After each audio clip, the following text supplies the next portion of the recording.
हमारे spokes person Altaf Thakur साहब ने एक मेगा रैली का संकेत आपको भूमिका में ही दिया।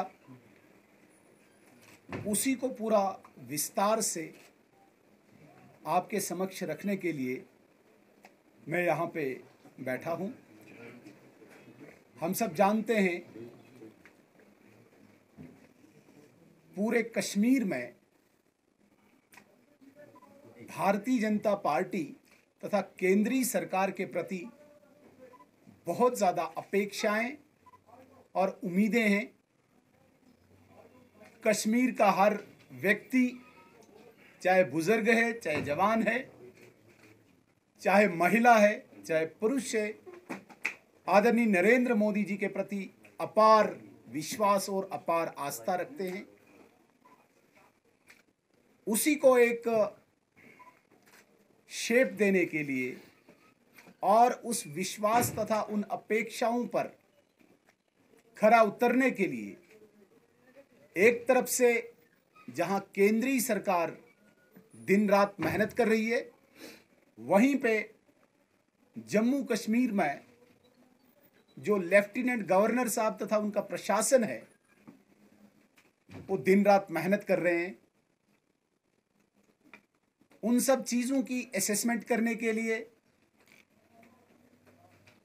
सिक्योरिटी सिचुएशन को रिव्यू करने के लिए और आम जनमानस के साथ, आम जनता के साथ रूबरू होने के लिए, प्रत्यक्ष डायरेक्ट संवाद के लिए देश के आदरणीय गृह मंत्री श्रीमान अमित शाह जी 1 अक्टूबर को यहाँ पधार रहे हैं और पार्टी कश्मीर यूनिट ने, कश्मीर इकाई ने एक फैसला लिया है कि पूरे कश्मीर से आम जनता का संवाद एक रैली के रूप में करेंगे, जो रैली बारामुल्ला में होगी। और इसी इकाई ने समय तथा स्थान भी तय किया है। 11 बजे बारामुल्ला के टाउन में ये रैली होने जा रही है और इसी रैली की एक विस्तृत जानकारी के लिए आप सबको तकलीफ दी है। जैसा कि हम सब देख रहे हैं सोशल मीडिया में या प्रिंट मीडिया में रैली की इंफॉर्मेशन आ रही है, लेकिन आधिकारिक तौर पर ऑफिशियल हम पहली बार आज इस रैली के बारे में आपको जानकारी दे रहे हैं। ये रैली पूरे कश्मीर की होगी, विशेषकर जो नॉर्थ कश्मीर है वहाँ से ज़्यादा लोग निकलेंगे, लेकिन साउथ कश्मीर भी कहीं पीछे नहीं रहेगा।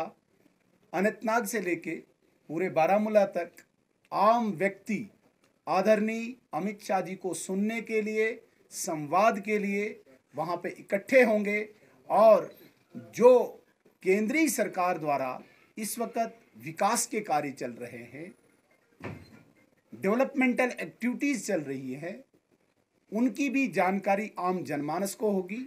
इसके अतिरिक्त यदि और कोई नए स्टेप्स केंद्रीय सरकार ने उठाए होंगे विकास कार्यों को लेके, उनकी भी जानकारी मिलेगी। मुझे लगता है कि जिस विश्वास के साथ आम कश्मीरी इस वक्त भारतीय जनता पार्टी के साथ जुड़ रहा है, भारतीय जनता पार्टी का केंद्रीय नेतृत्व, सेंट्रल लीडरशिप इस विश्वास को, इस भरोसे को कायम दायम रखने के लिए, कश्मीरियों की जो अपेक्षाएं हैं, जो आकांक्षाएं हैं, उनको पूरा करने के लिए ये आदरणीय गृह मंत्री जी का बहुत बड़ा कदम होगा, जो डायरेक्ट कश्मीर की आम जनता के साथ संवाद रैली के रूप में होगी, जो रैली 2 अक्टूबर को यहाँ बारामूला में होने जा रही है। यही जानकारी मैंने आपके समक्ष रखनी थी। इसके अलावा यदि आपने कुछ पूछना होगा तो आप पूछ सकते हैं। सर, 2 अक्टूबर को अमित शाह जी यहाँ बारामूला, आपका कहना है कि आ रहे हैं, बट मीडिया रिपोर्ट्स में ये भी आ रहा है कि क्या हम ये समझे कि इलेक्शन आने वाला है तो ये इलेक्शन कैंपेन स्टार्ट हो? हम बहुत ज़्यादा जगहों पे स्पष्ट कर चुके हैं, जो ये इलेक्शन का प्रोरोगेटिव है, ये एक ऑटोनमस इंडिपेंडेंट इंस्टीट्यूशन के पास है, जिसे इलेक्शन कमीशन ऑफ इंडिया कहा जाता है। इलेक्शन कमीशन ऑफ इंडिया जिस दिन तारीख तय करेगी कि चुनाव हमने कराने हैं, भारतीय जनता पार्टी रेडी है। जहां तक बात आती है, होम मिनिस्टर ऑफ इंडिया 2 अक्टूबर को यहाँ पे आ रहे हैं। वो एक रूटीन विजिट है, हमेशा वो आते रहते हैं। अभी अप्रैल में भी आए थे, उससे पहले पिछले अक्टूबर में भी आए थे। Being home minister of India वो हर प्रदेश में जा रहे हैं। आज भी इस वक्त बिहार में बहुत बड़ी रैली हो रही है, कल से बिहार में बैठे हैं, और उसी की एक कड़ी में जम्मू कश्मीर में भी आ रहे हैं। इसे चुनाव के साथ जोड़ना मुझे लगता है कि ये ठीक नहीं। शर्मा जी, आपने बिहार की बात की। बिहार में आपको काफी ज्यादा तनकीद का निशाना बनाया गया। उसमें बताया गया कि यहाँ पर अमित शाह की तरफ से वो कॉमेडी शो था जो उन्होंने कल आरजेडीयू के और जेडीयू के मतलब बयान दिए, उस पर क्या कहेंगे आप? मैं बेसिकली अपने दायरे से बाहर नहीं निकलता हूँ। मेरा सब्जेक्ट और मेरा सर्कल आज जम्मू कश्मीर है और मैं जम्मू कश्मीर में ही सीमित रहना चाहता हूँ। बिहार की किसी भी घटना पे हमारे राष्ट्रीय प्रवक्ता जो हैं उन्होंने अपनी बात रखी होगी, बिहार के लोगों ने रखी होगी। कश्मीर में बिहार की बात करना ये जायज़ नहीं है, और न ही मैं अधिकृत हूँ, न ही मैं ऑथराइज हूँ बिहार की किसी घटना पे यहाँ से मैं कोई स्टेटमेंट इशू करूँ या कोई बयान। 1 तारीख को आ रहे हैं जम्मू, वहाँ से कश्मीर नहीं, होम मिनिस्टर साहब 30 को ही आएंगे। 1 तारीख राजौरी में बहुत बड़ी मेगा रैली होगी, और वहाँ पे रैली ख़त्म होने के बाद आदरणीय गृह मंत्री जी कश्मीर आएंगे शाम को, और अगले दिन 2 तारीख उसी राजौरी की मेगा रैली की तर्ज पे बारामूला में भी रैली होगी। जनसभा के अलावा और क्या कार्यक्रम है गृह मंत्री के? देखिए, बहुत सारे कार्यक्रम, जब होम मिनिस्टर आएंगे तो वो तो ऑफिशियल प्रोग्राम होंगे, उनकी जानकारी नहीं मुझे देनी चाहिए और नहीं आपको मुझसे लेनी चाहिए, वो तो एक ऑफिशियल होगा। पार्टी के नाते से यहाँ पे डिफरेंट डेलीगेशंस मिल सकते हैं, अक्रॉस पार्टी लाइन मिल सकते हैं, इवन की जो यहाँ पे बिजनेस कम्युनिटी है in terms of traders, transporters, intellectuals, इस प्रकार के लोगों के डेलीगेशंस भी मिलाना हम कोशिश कर रहे हैं। और इसके अलावा जो पार्टी के सीनियर लोग हैं उनके साथ पार्टी की गतिविधियों की चर्चा करना, ये भी यहाँ पे तय हुआ है। सर, कैंसर हॉस्पिटल के हवाले से जो कहा जा रहा है कि कैंसर हॉस्पिटल की जो है नींव रखी जाएगी डाउनटाउन एरिया में, तो क्या उसका भी प्लान इसी दौरे में है? बिल्कुल, जितना हमें जानकारी है कि कैंसर हॉस्पिटल और भी विकास की जितनी योजनाएं हैं, एक सेशन वो भी है जी, जितनी हमारी इन्फॉर्मेशन है, जितनी भी डेवलपमेंटल, चाहे फाउंडेशन की बात है चाहे इनाग्रेशन की बात है, उसमें कैंसर हॉस्पिटल भी जो शायद औकाफ की तरफ, वक़फ़ की तरफ से बनना है, उसकी भी शायद फाउंडेशन ही है ना, फाउंडेशन होने जा रही है, और वो भी एक पार्ट है इसका।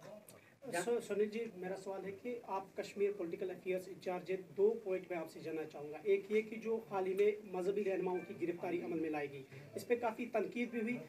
एज इंचार्ज आप मुँह को कैसे देखते हैं? दूसरा ये कि जहाँ भी LG का कहीं प्रोग्राम होता है तो वहाँ पे जो मूवमेंट है ट्रैफिक की, वो रोक दी जाती है 1-1 घंटे, आधा घंटे। बहुत अच्छे प्रश्न हैं दोनों। उसमें जो इमरजेंसी पेशेंट्स होता है, कोई डायलिसिस होता है, उन्हें भी वेट करना पड़ता है। तो बहुत अच्छे प्रश्न हैं। जहाँ तक रिलीजियस लीडर्स की अरेस्ट की बात है, मैं इस बात से बिल्कुल इत्फाक रखता हूँ कि ये प्योरली ये सिक्योरिटी एजेंसीज और इंटेलिजेंस एजेंसीज का काम होता है।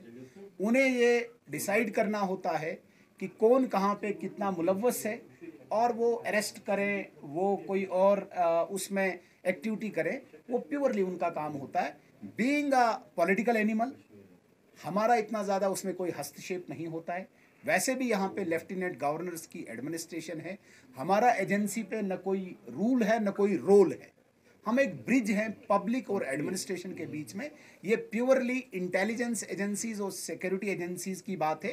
पूरे देश में ये मूव चल रहा है। जो भी करप्शन के चार्जेस हैं, एंटी नेशनल चीज़ों की एक्टिविटीज़ में जो भी इन्वॉल्व हैं, उस पर सिक्योरिटी एजेंसीज काम कर रही है, और उसी कड़ी में कश्मीर में भी हो रहा है। ऐसा नहीं है कि कश्मीर में कोई स्पेशल ड्राइव चल रहा है या कोई स्पेसिफिक टारगेट किया जा रहा है, ऐसा नहीं है। एक मूव चल रहा है, और जिस तरीके से भारतीय जनता पार्टी, केंद्रीय सरकार बिल्कुल कमिटेड है, वचनबद्ध है कि हमने एंटी नेशनल जितनी भी यहाँ पे एक्टिविटीज़ हैं इनको रूट आउट करना है, ख़त्म करना है, जड़ से उखाड़ना है। उसी के लिए एक यहाँ पे एजेंसी भी बनी है, state investigation agency. Militants, terrorists को मारना वो एक पार्ट है, लेकिन उसके पीछे का स्ट्रक्चर को रूट आउट करना वो दूसरा पार्ट है। मैं किसी पे इल्ज़ाम नहीं लगा सकता, क्योंकि मेरे पास कोई भी ऐसी अथॉरिटी नहीं है कि मैं किसी को भी बोल सकता हूँ तो एंटी नेशनल है या नहीं है। लेकिन ये सिक्योरिटी एजेंसीज का काम है, वो क्या कर रहे हैं, हमें पूरा विश्वास है सिक्योरिटी एजेंसीज पे। और इसके अतिरिक्त ये कोर्ट का काम है, कोर्ट डिसाइड करेगा। जहाँ तक दूसरा प्रश्न है आपका कि लेफ्टिनेंट गवर्नर साहब का जब मूव होता है तो ट्रैफिक को रुका दिया जाता है, ये केवल जम्मू कश्मीर या कश्मीर में नहीं होता है। जहाँ पे भी पूरे देश में किसी भी स्टेट का हेड निकलता है या देश के कोई ऐसी डिग्निटरीज निकलती हैं, तो उनकी सिक्योरिटी को देखते हुए, उनके टाइम को देखते हुए ये रूट्स लगते हैं। ये पहली बार नहीं लगा, पहले भी लगा। जहाँ तक बात आती है कि भाई कोई पेशेंट्स को रुका दिया जाता है, ये बाज़ाब्ता वाज़ा है ऐसे प्रोटोकॉल में। जो इमरजेंसी है, इमरजेंसी को अलाउ किया जाता है, बाकी नॉर्मल ट्रैफिक के लिए रूट लगाया जाता है। ये एक रूटीन प्रोसेस है, पूरे देश में है, दुनिया में है, वो एक कश्मीर में भी है। हाँ, जहाँ कोई पर्टिकुलर केस होगा कि भाई डायलिसिस वाले पेशेंट को रोका गया होगा, मुझे लगता है कि ये नहीं रोकना चाहिए और ऐसे बातों को हम राइट जगह पे पहुंचाएंगे।